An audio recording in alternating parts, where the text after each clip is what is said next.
In 2018, the Australian government will open a major new interpretive centre in France honouring Australian service and sacrifice in France and Belgium in the First World War. To be known as the Sir John Monash Centre, this very quiet building will tell the story of the extraordinary efforts of the 290,000 Australians who served the Allied cause on the Western Front with such distinction.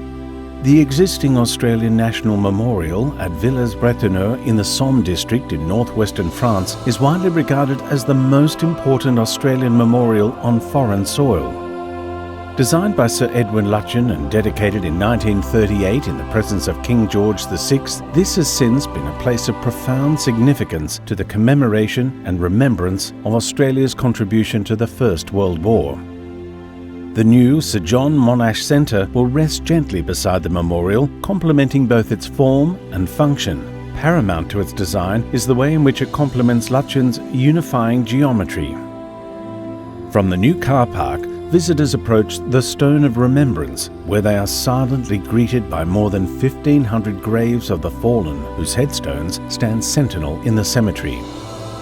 The journey continues up through the Villers-Bretonneux Military Cemetery, past the Cross of Sacrifice and onto the Australian National Memorial.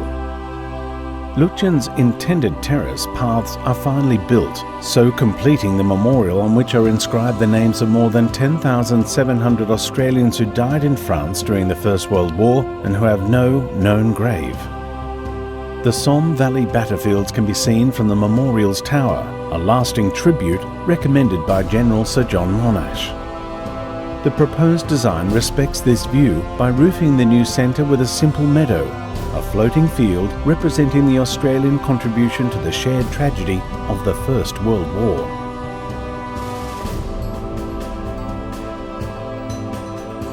From the memorial, visitors will continue their journey via the twin pavilions as if guided by Lutyens down the entry ramps.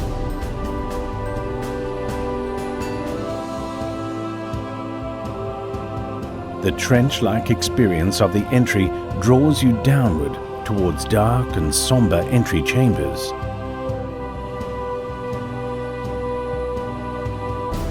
Once in the foyer, a place of orientation, a stream of light from the central oculus draws your gaze towards the memorial's tower. The Sir John Monash Centre will offer visitors a leading-edge multimedia experience which tells the story of Australia's involvement in the First World War.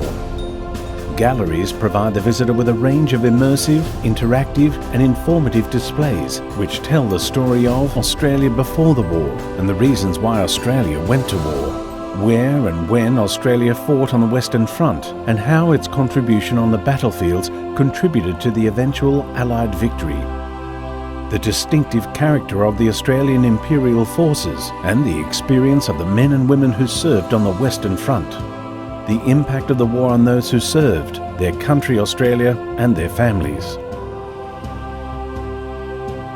The centrally located immersive gallery at the heart of the centre envelops the visitor and features two dramatic and emotive narratives which tell the stories of Monash and the Battle of Hamel and Australia's 3 years of war on the Western Front.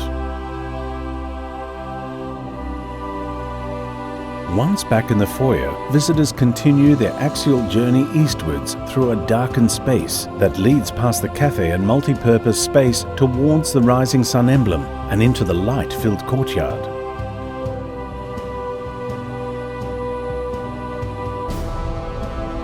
This is a simple, quiet space where one can reflect on the Australian experience of war. Visitors leave the centre by ascending a generous staircase at the eastern edge of the site to see the site of John Monash's famous victory at Le Hamel and to discover the battlefields of the Somme as they are today, restored and peaceful. With your journey through the Sir John Monash Centre complete, visitors will return via the mown paths filled with a sense of quiet pride and sorrow. Pride in the extraordinary efforts of ordinary Australian men and women, and sorrow for the price paid by their nation and its families.